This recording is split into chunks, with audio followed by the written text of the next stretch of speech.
Kaixo eta ongi etorri jakindunera. Gaur, ioi elektriko metodoaren beste ariketa bat ikusiko dugu.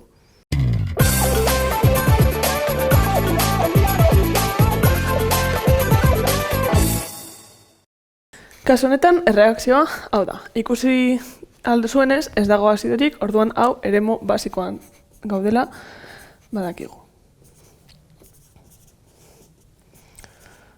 Orduan, doitzeko. Lehenengo eta behin, erreakzio hau modu ionikoan idatzi behar dugu.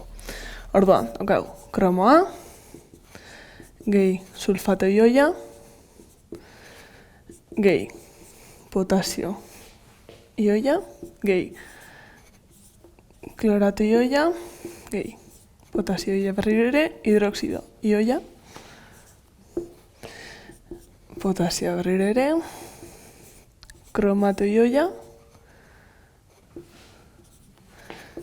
potasioa, kloruro ioia, potasioa, sulfato ioia, eta ura ez dela banatzen konposatu oxigenatua delako.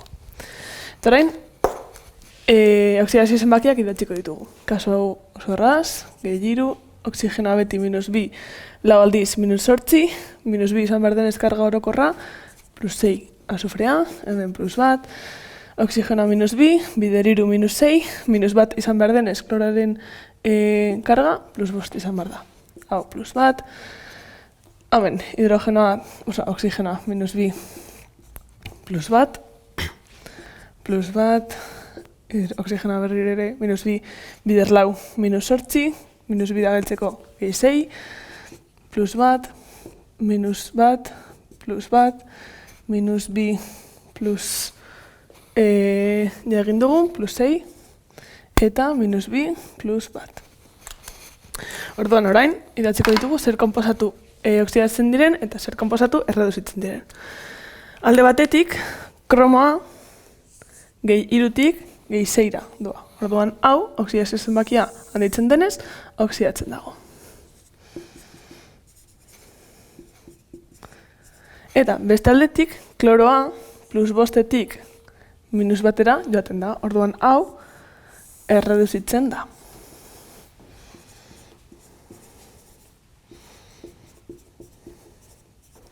Orduan orain, erdi erreakzioak idatziko ditugu. Alde batetik, oksidazio erdi erreakzioa. Hau da, kromo +3 emateko kromato ioia. Eta beste aldetik, erredukzio erdi erreakzioa dela klorato ioia emateko kloruro ioia. Bale, lehenengo eta behin, oxigenoa eta hidrogenoa ez diren elementuak doitzen ditugu, hemen kromo bat, kloro bat, hori ondo. Eta orain, oxigenoak eta hidrogenak. Eremu basikoan gaudenez, ur molekulak gehituko ditugu oxigeno gehien dagoen aldean. Orduan, hemen, zenbat ur molekula? Hainbat eta oxigeno diferentzia. Hau da, 4 ur molekula. Eta orduan hemen, hidroxido molekulak gehituko ditugu, eta zenbat, hemen, 8 hidrogeno dauzkagu eta 8 oxigeno diferentzia. Orduan, hemen, 8 hidroxido molekula. Hemen orduan, karga geratuko da +3 -8, hau da, -5. Eta aldenetan, -2 daukagunez, 3 elektroi behar ditugu, kargak berdinak izateko bi aldetan. Kasu honetan, hemen, ura gehituko dugu, ze hau da alde oxigeno gehien duen aldea, eta 3 ur molekula gehituko ditugu, zeren eta oxigeno diferentzia 3koa da. Orduan, alde honetan hidroxidoa gehituko ditugu, zenbat? Hemen 6 hidrogeno dauzkagu eta 6 oxigenoren diferentzia, orduan 6 hidroxido molekula. Eta orain, kargak alde honetan, -1, -6, -7 da, orduan hemen -1 denez 6 elektroi behar ditugu kargak bi aldetan berdinak izateko. Orain, bi erreakzioak gehitzeko, elektroi kopurua berdina izan behar da bi aldetan, orduan horretarako lehenengo erreakzioa bider bi egingo dugu. Orduan, geratuko da, 2 kromo ioi gehi 16 hidroxido emateko 2 kromato ioi gehi 8 ur molekula eta gehi 6 elektroi. Eta bestea, berdin-berdin. Orduan, Bi aldetan 6 elektroi dauzkagunez, elektroiak elektroiekin joaten dira. Eta orain, beste guztia gehitzen dugu. Alde honetan geratuko da, lehenengo ura eta hidroksidoa ez diren molekulak ipiniko ditugu, hau da, klorito ioi bat, gehi, bi kromo ioi, eta orain ura eta hidroksidoak. Ura, hemen dauzkagu hiru ur molekula, eta hemen 8, orduan batez besteko ur kopurua, esango da, hemen 5 ur molekula. Eta hidroksidoak hemen 16 dauzkagun eta hemen bakarrik 6, batez besteko kopurua, izango da, alde honetan 10 hidroksido. Orduan, alde honetan esan dugu 5 ur molekula geratzen direla, eta bestea, berdin. Hau da, kloruro ioi bat, gehi, bi kromato ioi. Eta orain, erreakzioa modu molekularrean ipiniko dugu. Klorito ioia kromoarekin doa, klorito ioia potasioarekin doa, orduan hau potasio kloritoa geratuko da. Orain, kromoa sulfatoarekin doa.